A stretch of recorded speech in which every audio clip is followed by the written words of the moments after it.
Kepada Anda, Autopedia kinerjanya kira-kira untuk kuartal 3 2025 ini seperti apa dan dibandingkan dengan kuartal awal di awal tahun? Silahkan, Pak. Kuartal ketiga ini surprising meningkat cukup signifikan dibanding kuartal kedua. Oke. Ya, jadi memang kuartal kedua agak menurun ya. Kita sama-sama mengetahui ya ada banyak isu mengenai pelemahan daya beli, penurunan penjualan otomotif dan banyak isu yang lainnya. Di kuartal ketiga Autopedia tumbuh cukup signifikan dibanding kuartal kedua.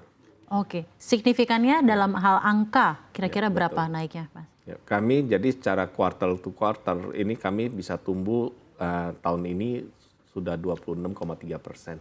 26,3% dibanding tahun lalu. Dibandingkan tahun lalu year on year. Kalau quarter to quarter? Kuartal itu meningkat 20% lebih. Oke, jadi memang signifikan sekali ya kuartal 2, kuartal 3 sendiri ya.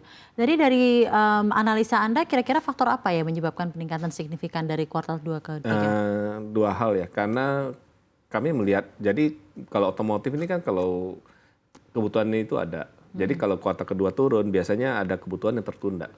Ya tinggal larinya ke mobil baru atau mobil bekas. Ya kelihatannya masih larinya ke mobil bekas ya karena mobil baru masih turun ya. Gitu. Oke, baik. Dengan semakin baiknya pemain digital dan platform jual beli kendaraan online, perusahaan Anda bagaimana caranya menjaga kepercayaan konsumen terhadap kualitas dan transparansi kendaraan yang dijual? Seluruh mobil di Autopedia sudah kami inspeksi 150 titik. Selain itu kami kan memberikan waranti 7G, ya 7 waranti yang lengkap untuk semua komponen penting mobil dan ada buyback garantinya. Ya, jadi memang bedanya itu ya dari Autopedia. Seperti waktu itu juga pernah disampaikan mungkin Pak Jani ketika pertama kali nyampai di CNBC Indonesia ya Pak untuk diskusi pertama kita. Kalau tren kendaraan listrik juga mulai masuk pasar sekunder. Bagaimana kesiapan industri mobil bekas menghadapi era elektrifikasi termasuk tantangan nih Pak dalam menilai harga jual kembali EV yang relatif baru di pasar Indonesia? Tantangan mobil bekas EV itu adalah karena volumenya masih sedikit ya, populasi masih sangat sedikit. Penjualan mobil listrik kan baru mulai meningkat 2 tahun terakhir. Dan walaupun sudah meningkat dan sudah mencapai 10% dari penjualan retail, tapi ini kan baru terjadi tahun ini. Karena populasi masih sedikit, itu marketnya jadi masih sangat tipis. Ya supply dan demand-nya belum ketemu, sehingga pricing secara harganya ini masih turun cukup signifikan dibanding mobil baru. Apa yang bisa dilakukan sebenarnya? Bagaimana meningkatkan keyakinan masyarakat untuk membeli mobil listrik? Kuncinya ada 2. Satu, inspeksi. Ya, kemampuan pedagang mobil bekas melakukan inspeksi ini masih sangat terbatas. Ya, pedagang mobil bekas sendiri nggak mengerti bagaimana ngecek mobil listrik. Sehingga pedagang mobil bekas nggak berani membeli. Ya, kami khusus karena kami memiliki grup yang lengkap, ekosistem lengkap, kami bisa melakukan itu. Dan juga waranti-waranti tadi yang sudah Dan saat ini kami juga sudah sudah menjual mobil listrik lewat lelang. Melalui platform ada juga di tuh JBA. Ya? Oh, sudah ada mobil listrik. Itu mekanismenya berjalan dengan baik untuk berjalan lelang? Cukup baik dan menggunakan mekanisme lelang. Oke, kenapa alasan tersendiri menggunakan mekanisme lelang untuk mobil listrik, Pak Jani? Ya karena tadi marketnya belum terbentuk, sehingga kami serahkan para pembeli aja menentukan harganya. Oh gitu ya, menarik ya, karena tadi pertanyaannya kan utamanya adalah bagaimana cara mekanisme menentukan harganya, itu. Betul. Oke, tapi mengenai isu-isu bahwa memang mobil listrik itu kalau dijual kembali memang sangat-sangat jauh harganya atau jatuh, itu benar ya Pak ya? Ya cukup signifikan dibanding mobil EV. Alasannya menurut Anda apa? Alasannya menurut Anda apa? Yang tadi karena kekhawatiran pembeli belum mengerti mobil listrik, jadi ada rasa kekhawatiran berlebihan menurut saya. Seperti awal-awalnya keluar mobil Matic ya dibanding transmisi manual. Harga mobil Matic awal-awal transmisi Matic turun lebih dalam dibanding dengan manual, tapi setelah penerimaan masyarakat sudah cukup meningkat.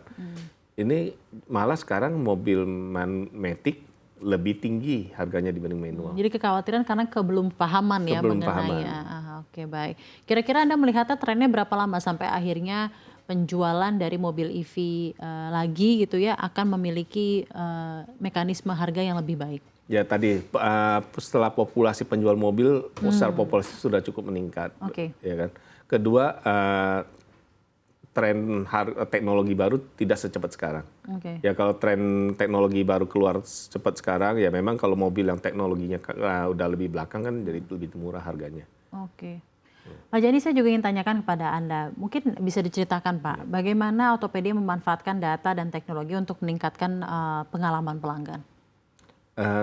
Kunci dalam saat ini kan zamannya AI, ya. Jadi kuncinya itu adalah bagaimana menggunakan AI untuk memprediksi harga mobil bekas. Kebetulan saat ini kami ada memiliki lelang terbesar di Indonesia. Jadi karena lelang itu proses pembentukan harga itu terjadi setiap minggu, ya kami menjual lebih dari 5.000 mobil setiap bulan. Ya, jadi kami memiliki 5.000 data transaksi real harga mobil bekas setiap bulan. Ya, dari situ kami feeding ke dalam AI, dari situ kami bisa membuat big data dan analisis mengenai tren harga mobil yang kami tawarkan melalui kartalog.id. Kartalog.id. Jadi memang semuanya sudah menggunakan andil dari teknologi ya, secara algoritma dan lainnya untuk menentukan harganya. Dari sisi regulasi, Pak, apa saja kebijakan yang diharapkan bisa memperkuat ekosistem perdagangan mobil bekas dan lelang kendaraan di Indonesia agar lebih sehat dan juga tentunya lebih terstandar, Pak Jani? Ya. Sebenarnya policy pemerintah nomor satu yang paling penting itu konsistensi dan berorientasi jangka panjang. Ya. Belakangan ini memang ada baru informasi kan pemerintah membebaskan BBN ya, mobil bekas untuk seluruh Indonesia. Itu good news lah untuk pelaku industri. Walaupun setelah pembebasan BBN sebenarnya masih ada biaya-biaya lain yang kalau di total tidak kurang dari 1 juta per transaksi mobil bekas. Itu cukup tinggi untuk dibanding harga mobil bekas. Selain itu faktor PPN.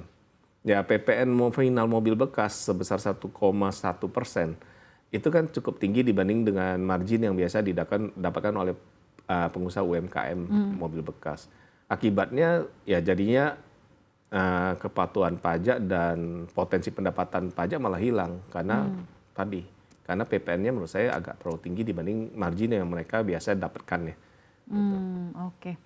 Banyak pemain otomotif kini mengadopsi teknologi artificial intelligence ya Pak Jani dan big data untuk menentukan harga kendaraan dan mendeteksi fraud. Tadi kan Anda sudah sampaikan ya. Tapi apa Anda melihat kurang lebih keuntungan dan kelebihannya menggunakan teknologi daripada analisa-analisa yang bisa digunakan oleh SDM Anda? Satu, volume data yang harus dianalisa. Ya, karena mobil ini paling tidak brand yang biasa diperdagangkan itu ada sampai 600. Ya, 600. Iya, 600 brand dan tipe ya. Kali 10 tahun.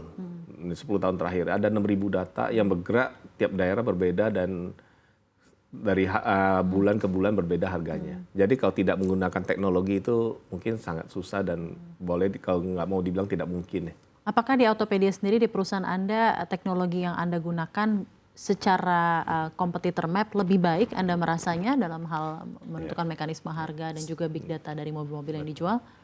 Saat ini sebenarnya teknologi udah cukup banyak tersedia. Ya, kita tahu banyak open AI yang bisa kita manfaatin, AI model yang bisa kita manfaatin. Tapi kuncinya adalah di kepemilikan data.